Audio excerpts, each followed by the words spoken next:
हाय नमस्कार, मी स्नेहा कोगदे फॅमिलीमध्ये पुन्हा एकदा तुम्हा सर्वांचं खूप सारं स्वागत करते। आणि चला आता मला करायची आहे स्वयंपाकाची तयारी। जेव्हा केव्हा हे ऑर्गनायझर मी तुम्हाला दाखवत असते बघा, तेव्हा भरभरून कौतुकही करत असते, कारण हे ऑर्गनायझर आहेच कौतुक करण्यासारखं। बघा, हा जो पालक मी तुम्हाला दाखवलाय ना, इतका फ्रेश दिसतोय का असं वाटत आहे आजच घेऊन आले की काय मार्केटमधनं। पण खरं तर हा पालक मागच्या शुक्रवारचा आहे। हा शुक्रवार, त्यानंतर शनिवार आणि आजचा आहे रविवार। आजचा 10वा दिवस आहे, तरीही पालक अगदी जशाच्या तसा आहे, अगदी फ्रेश, जणू काही आजच विकत घेऊन आले की काय। आणि सर्व काही जे आहे फक्त या ऑर्गनायझरमुळे आहे। पूर्वीनं मी पॉलिथिनमध्ये वगैरे पालक म्हणजे मेथी जे काही होता व्हेजिटेबल तो ठेवायची, आणि 4-5 दिवसानंतर तो असा गळायला लागायचा, म्हणजे त्याचं पाणी व्हायचं, खराब व्हायचा, सडायचा। पण आता ना, आजचा 10वा दिवस जरी असला ना, तरीसुद्धा पालक अगदी फ्रेश आहे। आणि म्हणून जे आहे मी या ऑर्गनायझरचं नेहमी कौतुक करत असते। मिशोवरूनच बोलवलेलं आहे, तुम्हाला लिंक हवी असेल तर मी डिस्क्रिप्शनमध्ये तशी देऊनही देईल। खरंच खूप खूप खूप युजफुल ऑर्गनायझर आहे आणि स्वस्तात मस्त आहे, सर्वात महत्त्वाचं म्हणजे।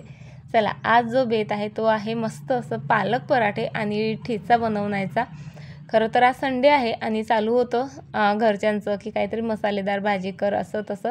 पण खरं सांगू का, आज मला कंटाळाच आलेला आणि पालकही घरात होता। म्हटलं 10 दिवस झाले आणि जास्त दिवसही असं घरात ठेवणं चांगलं नाही, आणि म्हणूनच जे आहे मी मस्त झणझणीत ठेचा बनवला आणि त्यासोबत पालकाचे पराठे। सर्वात जण आवडून खातात तसे आमच्याकडे, आणि म्हटलं चला या निमित्ताने होईना, म्हणजे एक भाजी करण्याचं जे एक मोठं काम असतं ते आपलं कमी होईल, आणि सर्वात महत्त्वाचं म्हणजे वेळही वाचेल। म्हणजे काय दररोज तेच ते भाजी पोळी वरण भात सर्व करायचं। एखाद्या दिवशी आपण असा शॉर्टकट मेनूही ठरवू शकतो बरं का। म्हणजे काय तर तेच एखाद्या दिवशीची जी आपली मेहनत आहे ती थोडी कमी होईल, थोडा वेळ आपल्याला जास्त मिळेल। भलेही आता काही प्रोडक्टिव्हच केलं पाहिजे असं नाही, तर आपण थोडीफार TV बघू शकतो, थोडाफार मोबाईल बघू शकतो, घरच्यांसोबत वेळ घालवू शकतो, नाही का। आणि सर्वात महत्त्वाचं म्हणजे आपल्याला थोडा का होईना या निमित्ताने आराम मिळतो।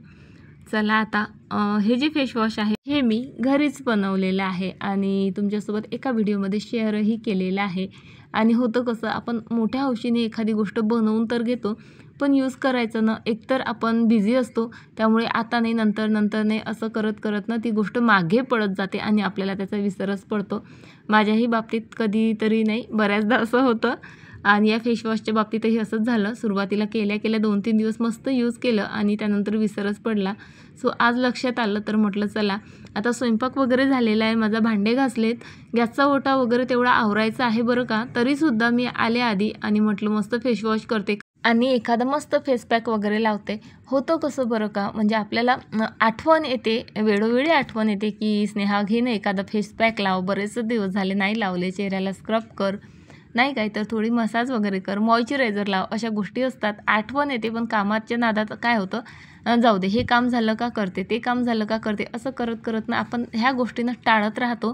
पण ह्याही गोष्टी महत्त्वाच्या आहेत, नाही का। स्वतःला वेळ देणंही महत्त्वाचं आहे।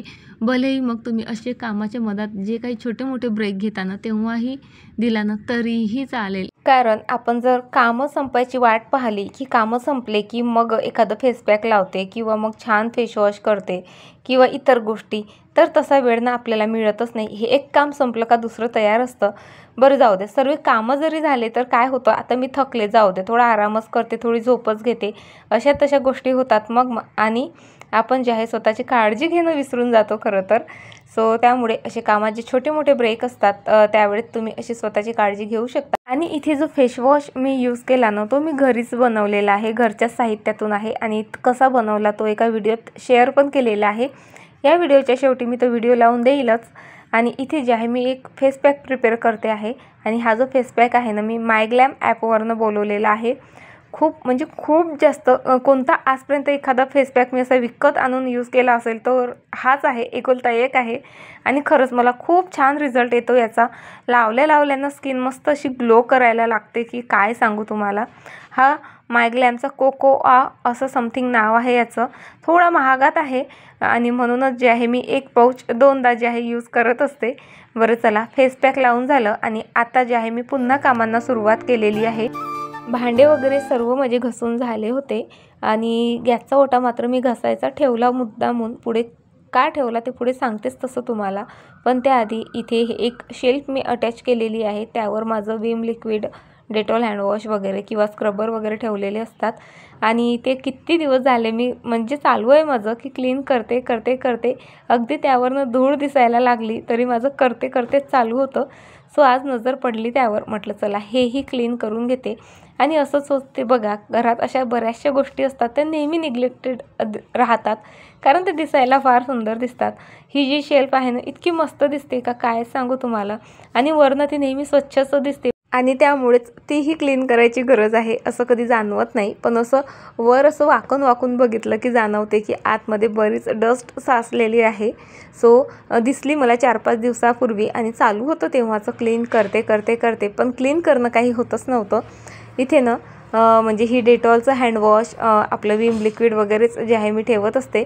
आणि माझा विचार चालू आहे तसा की इथे ठेवण्यासाठीही ना मला सोप डिस्पेन्सर ऑर्डर करायचे आहेत. पण म्हणजे वेळ आहे त्याला आणखी, कारण या महिन्याच्या ना बऱ्याचशा प्लॅनिंग आहेत, बऱ्याच अशा. कारण आता सुरुवातीलाच या महिन्याच्या नाही, सॉरी मे महिन्याच्या सुरुवातीला जे आहे आता आम्हाला लग्न आहे, त्यानंतर पुन्हा मला माहेरी जायचं आहे, त्यानंतर बाहेर फिरायला जायची प्लॅनिंग आहे. जसं जम्मूची होती ती आमची कॅन्सल झाली, पण तरी कुठेतरी जायचंच. जागा ठरलेली आहे आमची, पण बुकिंग वगैरे कधी करायचं काय ते काही आणखी ठरलेलं नाही. पाहू आता, होता होता होईल तेही. चला आता बोलता बोलता इथे माझा गॅसचा ओटाही क्लीन झाला. आणि जसं मी बोलले की गॅसचा ओटा क्लीन करायचा मागे मी का ठेवते, तर बघा भांडे घासून झाले की सर्व पाणी जे आहे निथळतं, खाली टोपल्याच्या बाहेर येतं आणि उतार विरुद्ध दिशेनं आहे, म्हणजे गॅसच्या शेगडीकडे उतार आहे. त्यामुळे सर्व पाणीनं बॅक साईडला वाहतं आणि गॅसचा ओटा स्वच्छ जरी केला ना पुन्हा जसाच्या तसा होतो. म्हणून जे आहे मी आधी भांडी घासल्यानंतर 5-10 मिनिटाचा ब्रेक घेते आणि त्यानंतर जो आहे पूर्ण गॅसचा ओटा मस्त क्लीन करते. आणि बघा ना 10 ते 15 मिनिटात माझे भांडेही मस्त सुकून झालेत, म्हणून म्हटलं तेही आवरून घ्यावं, म्हणजे कसं गॅसचा ओटा मस्त सुटसुटीत दिसतो, म्हणजे पसारा तेवढा कमी दिसतो. कारण माझ्या गॅसच्या ओट्यावर म्हणजे माठही आहे. त्यानंतर हे जर भांड्याचं टोपलं असलं की ना नुसतं पसाराच पसारा दिसतो. आणि मला जे आहे मस्त असं सुटसुटीत किचन जे आहे आवडतं. चला तर माझा गॅसचा ओटाही आवरून झाला आणि माझं फेस पॅकही व्यवस्थित सुकलं आहे. सो आता तेच वॉश करते. बघा म्हणजे स्वतःची केअर करणंही झाली, घरातले सोबत कामंही झाले, म्हणजे कामं राहिले हाही गिल्ट नाही किंवा आपण स्वतःची केअर करत नाही हाही गिल्ट नाही. दोन्ही गोष्टी आपल्याला सोबत करता यायलाच पाहिजे. सो मी तरी करत असते बघा, आणि तुमच्यासोबत याचसाठी शेअर करत असते की तुम्हीही मला बघून स्वतःची काळजी घ्यायला लागाल. आणि वेळच नाही, कामं संपत नाहीत, असं होत नाही तसं होत नाहीत, ही कारणं तरी तुम्ही यानंतर स्वतःला देणार नाही. बरं चला, कोणतंही फेस पॅक लावलं ना, अगदी 2 मिनटासाठी जरी लावलं तरी स्किनला मॉइश्चराईज करायला अजिबात विसरायचं नाही. आणि आता ना उन्हाळा आहे, त्यामुळे माझ्याकडे आहेत ठेवलेले 2-3 मॉइश्चरायझर, तरीसुद्धा मी जे आहे ॲलोवेरा जेलच ॲज अ मॉइश्चरायझर म्हणून यूज करते. कारण म्हणजे ते स्किनला मॉइश्चराईजही करते आणि सोबत जे आहे लाईट वेट आहे, फार ऑइली चिपचिपी नाही, त्यामुळे ना म्हणजे फ्रेश फीलही होतं, शिवाय ते स्किनला हायड्रेटही ठेवते. आणि चला पुन्हा इथे मी कामाला लागलेली आहे. सकाळीच आरोहीचे पप्पा दळण घेऊन आले होते.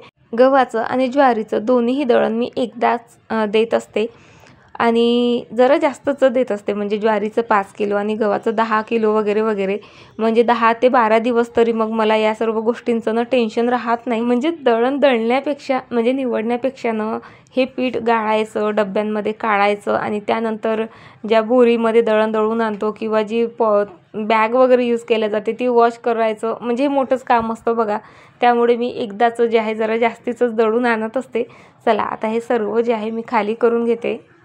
आणि बघा ना, म्हणजे एक काम संपवलं की दुसरं काम हे तयारच असतं आपल्या बायकांसाठी. आरोही आंघोळीला गेली आणि तिने काय केलं, मशीनचा पाईप बाहेर टाकून ठेवला. तिचं लक्षच नव्हतं का मशीन चालू आहे म्हणून. माझ्या मशीनचा पाईपनं असं मशीन लावली तेव्हा मी बाथरूममध्ये सोडून देत असते, इतर कुठेच त्याची व्यवस्था नसल्यामुळे. पण प्रत्येकाला मी सांगतही असते, आता मशीन लावली, आता कोणी जाऊ नका बाथरूममध्ये असं तसं. पण तरीही आरोही आंघोळीला गेली आणि तिने पाईप बाहेर काढून ठेवला आणि त्यामुळे सर्व बेडरूमभर पाणीच पाणी झालं. आता कॅमेऱ्यामध्ये इतकं दिसत नाही आहे ते, पण तरीसुद्धा पूर्ण पाय भिजतील ना इतकं पाणी आहे. आणि आता मम्मा रागवेल म्हणून आधीच जे आहे आरू वायपर घेऊन आली आणि तिचं चालू झालं, मम्मा माझं मीच आवरते, तू तुझी कामं कर. आणि किचन सर्व आवरून आली तर तोपर्यंत मुलांनी बेडरूममध्ये बराच पसारा काढून ठेवला होता. म्हणजे हा जो टेबल आहे ना, यावरच जे आहे खूप जास्त पसारा असतो. अगदी कितीही आवरानं आत्ता आवरून गेलं की नेमकं लगेच मुलं त्यावर काहीतरी आणून ठेवतात. आणि तसं म्हणजे ग्लासभर पाणीही द्यायचा मुलं कंटाळा करतात. पण असं काही काम असलं ना, काहीतरी वेगळा आगाऊपणा करायचा असला की ते काम करण्यासाठी अगदी त्यांची भांडणंही चालू असतात. आता आरू पिहूचं तेच चालू होतं. आरू बोलत होती मी क्लीन करतो आणि पिहूचं चालू झालं नाही मला क्लीन करायचं आहे. काही नाही, फक्त त्या पाण्यामध्ये त्याला खेळायचं आहे म्हणूनच त्याचं हे सर्व काही गोष्टी चालू आहेत. पण मी म्हटलं तुम्ही काहीही करा, दोघं मिळून करा, एकटे एकटे करा, पण भांडायचं नाही आणि मला माझी रूम क्लीन करून पाहिजे. कारण माहीत आहे का, कामं राहतात बाजूला आणि यांची नुसती भांडणं चालू असतात. मग ती सोडवता सोडवता माझी इतरही कामं तशीच राहतात. बरं चला, इथे जे आहे मी माझं ब्युटी ब्लेंडर क्लीन करत आहे. आणि ब्युटी ब्लेंडर क्लीन करण्यासाठी जे आहे मी नेहमी पॅराशूट ऑइलचाच यूज करत असते. त्यामुळे त्या ब्लेंडरमध्ये जितकं काही फाउंडेशन क्रीम वगैरे असलं ना, ते सर्वच्या सर्व निघून जातं. अगदी लिपस्टिकचे डाग, काजळचे डाग वगैरे असले ना, तेही निघून जातं. आणि तुम्हाला दिसलंच असेल माझ्या ब्युटी ब्लेंडरची काय अवस्था झालेली आहे, आणि तेही फक्त पिहूमुळे. बरं चला, ब्लेंडर माझं मस्त क्लीन झालं आणि आरोहीने फक्त बेडरूमच नाही तर माझी किचन आणि लिव्हिंग रूमसुद्धा मस्त पुसून स्वच्छ केली. कधीतरी करते आरोही असं मन लावून काम, म्हणजे न सांगता. तिला फक्त बेडरूमच क्लीन करायला सांगितली होती तशी, पण तिला दिसलं की लिव्हिंग रूममध्ये पण काही डाग वगैरे आहेत, सो तिने तेही क्लीन केलेत.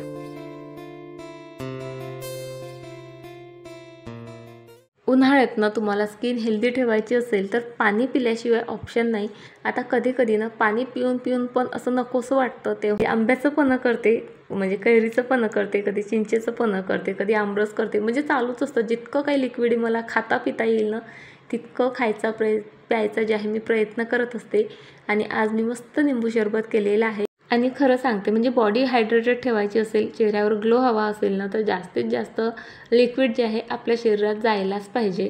आणि इथे बघा पिहूचं चालू आहे, मम्मा बोर होत आहे, मम्मा बोर होत आहे. शाळा ओपन होती तेव्हा शाळेला सुट्टी कधी लागते आणि आता सुट्ट्या आहेत तर शाळा कधी ओपन होते, असे त्याचे सतत क्वेश्चन जे आहेत चालू आहेत. आणि इकडे जे आहे आरूचं काहीतरी वेगळंच चालू आहे. आता मामाचं लग्न आहे तर हा घालू का तो घालू का, हे करू ते करू. तिला म्हटलं थांब बाई, आणखी वेळ आहे, पण ती काही ऐकायलाच तयार नाही. आणि तिचं ना खरं तर चालू होतं की मला नवीन लाचा हवा आहे किंवा असं तसं. पण मी तिला समजावून सांगितलं बऱ्यापैकी की असे ड्रेस आपण घेतो ना तर तसेच पडतात. आता हा ड्रेस इतका सुंदर आहे आणि महागडाही खूप आहे, पण माझ्या भावाच्या लग्नानंतर तिने एक किंवा दोनदाच जो आहे हा ड्रेस घालू शकलेली आहे ती. आणि तिचं म्हणजे आता ही इच्छा आहे की अशा टाईपचा एखादा ड्रेस घ्यावा म्हणून. पण मी तिला बऱ्यापैकी समजावून सांगितलं की असे ड्रेस आपण नेहमी नेहमी घालत नाही, त्यामुळे या एका लग्नापुरता तरी हा ड्रेस वेअर कर. पुढच्या वर्षी वगैरे आपण अशा टाईपचा एखादा ड्रेस घेऊ मोठ्या साईजचा, म्हणजे 2-3 वर्षी तुला घालता येईल. पण तरी आणखी एक ड्रेस आहे तिच्याकडे असं मी तिला आठवण करून दिली आणि तिला म्हटलं तो ड्रेस काढ बघू. पण तिला हा ड्रेस ना म्हणजे अशा टाईपचे ड्रेस आवडत नाहीत. तिला लाचा जरी हवा असेल तर तो फॅन्सीच लागतो आणि हा थोडा क्लासिकलकडे जातो आणि तिला नाही आवडत असे ड्रेस. आणि त्यामुळे ती म्हणजे मी तिथे जाऊन काय कथ्थक वगैरे करणार आहे का वगैरे असं तसं तिचं इथे चालू होतं. बरं चला, आता हा सर्व पसारा आवरते आणि तुमच्यासोबत एक मस्त रेसिपी शेअर करते. आणि ही रेसिपी ना आमच्या विदर्भात स्पेशली जी आहे बनवल्या जाते. मी आज बनवणार आहे आमरस, कच्च्या कैरीचा आमरस. तुम्ही पहिल्यांदा तर ऐकत नाही आहात ना, आमच्या गावाकडे बनतो हा. बघा, 2 अशा मोठ्या कैऱ्या घेतल्यात मी, मस्त ज्या आंबट असतात ना त्या कैऱ्या घ्यायच्या आणि पाण्यामध्ये उकळत घालायच्या. कुकरमध्ये घातलं ना फारच छान, पण मी इथे जे आहे गंजात घातलं. आता कैऱ्या उकळेस्तोवर ना अश्विनी आली होती आणि तिला जे आहे काल जे ब्लाऊज वगैरे तयार केलं ते सर्व मी इथे दाखवत होती. आणि तसा तर तिने व्हिडिओ पाहिलेला होताच, पण तरी ती बोलली का ताई व्हिडिओपेक्षा ना रिअलमध्ये खरंच खूप सुंदर दिसतंय म्हणून. अश्विनी गेल्यानंतर पुन्हा जे आहे मी कामाला लागले. सो तूप मला करायचं होतं. कैऱ्या बघा आणखीही उकडतातच आहेत माझे आणि कैऱ्यांसोबत मीही इथे मस्त उकळत आहे. पण आता वेळ होता म्हणून तूपही बनवून घेतलं. आणि म्हणूनच मी तुम्हाला म्हणजे सुरुवातीलाच सांगितलं कैऱ्या ह्या कुकरमध्ये म्हणजे उकळून घ्या, कारण गंजात भरपूर वेळ लागतो आणि आजूबाजूला अशी घाणही होते. पण चला, आता कैऱ्या उकळल्या माझ्या आणि त्या थंड होईस्तोवर म्हटलं चला आता झाडांना पाणी वगैरे देते. तशी तर संध्याकाळ झालेली आहे, पण ऊन म्हणजे पूर्णतः गेलेलं नाही आणखी. आणि तसंही सकाळचं पाणी जे आहे ऊन म्हणजे पडायच्या आत द्यायला पाहिजे आणि संध्याकाळचं पाणी हे ऊन जायच्या आत द्यायला पाहिजे. सो ऊन थोडं थोडं आहे. सो जे काही प्लांट्स ऊन देण्यासाठी बघा म्हणजे लिव्हिंग रूममधले मी बॅल्कनीमध्ये आणले होते. सर्वात आधी तर ते त्यांच्या जागेवर ठेवून दिलेत. जवळपास 2 दिवसापासून मस्त हे उन्हातच होते. तशी तर मी ना म्हणजे सकाळी ठेवलं की संध्याकाळी घरात घेऊन येत असते, पण आता 8-10 दिवस झाले यांना ऊन मिळालेलंच नव्हतं, म्हणून 2 दिवस छान त्यांना ऊन घेऊ दिलं. आणि आता इथे मस्त त्यांना पाणी वगैरे देत आहे. सोबत गार्डनमध्येही सर्व प्लांट्सला मी व्यवस्थित पाणी दिलेलं आहे. आता दोन्ही टाईम झाडांना पाणी द्यावंच लागतं, नाहीतर झाडं कोमेजून जातात. बरं चला, आता पाणी देऊन झालं. आता आपल्या रेसिपीकडे वळूयात. आंबे छान गार झालेत की बघा त्याची आपल्याला साल काढून घ्यायची आहे आणि त्यातला जो काही गर आहे ना तो सर्व काढायचा आहे. आणि त्यानंतर हे साहित्य घेतलेलं आहे बघा. वाटीवर गूळ घेतला मी, जिरं, गव्हाचं पीठ आणि तूप. तुपाऐवजी तुम्ही तेलही घेतलं तरी चालेल, पण तुपाची चव खूप वेगळी येते, खूप छान येते. शिवाय ते पचायलाही हलकं होतं, म्हणजे कैरीतला आंब्यातला जी काही उष्णता असते ना तीही कमी होते. बघा गर काढून झाल्यानंतर मिक्सरमधनं ते मस्त एकजीव करून घ्यायचं. आणि चला आता याला द्यायची आहे आपल्याला फोडणी. फोडणी ही म्हणजे फक्त जी आहे जिऱ्याची द्यायची आहे. भरपूर जिरं घातलं ना इतकी मस्त टेस्ट येते, आणि जेव्हा ते जिरं ना असं मस्त दाताखाली येतं तेव्हा तर विचारूच नका. सो कढईमध्ये मी तूप घातलं, त्यानंतर जिरं मस्त फुललं की त्यामध्ये 3 ते 4 चम्मच येते गव्हाचं पीठ मस्त असं लालसर होईस्तोवर मी शिजवून घेतलं. आणि आता यामध्ये घालते आहे मी जो काही गर आपण मिक्सरमधनं एकजीव करून घेतलेला आहे तो, आणि त्यानंतर गूळ. बघा इतकी साधी सिंपल रेसिपी आहे, पण चव मात्र खूप वेगळी आणि खूप भन्नाट लागते बरं का. आमच्या विदर्भातनं म्हणजे जोपर्यंत आंबे येत नाहीत तोपर्यंत असा आंब्याचा आमरस करून खाल्ला जातो. मस्त शेवड्यांसोबत, पोळींसोबत किंवा तसंही प्यायला घेतला ना तरी भन्नाट लागतो. नक्की एकदा ट्राय करून बघा, आणि ट्राय केल्यानंतर कसा झाला ते मला कमेंटमध्ये म्हणजे सांगायला अजिबात विसरू नका. चला आता या छान अशा रेसिपीसोबत आजचा व्हिडिओ इथेच संपवते आणि तुम्हाला उद्या भेटते अशाच एका छान व्हिडिओसोबत. तोपर्यंत बाय, टाटा.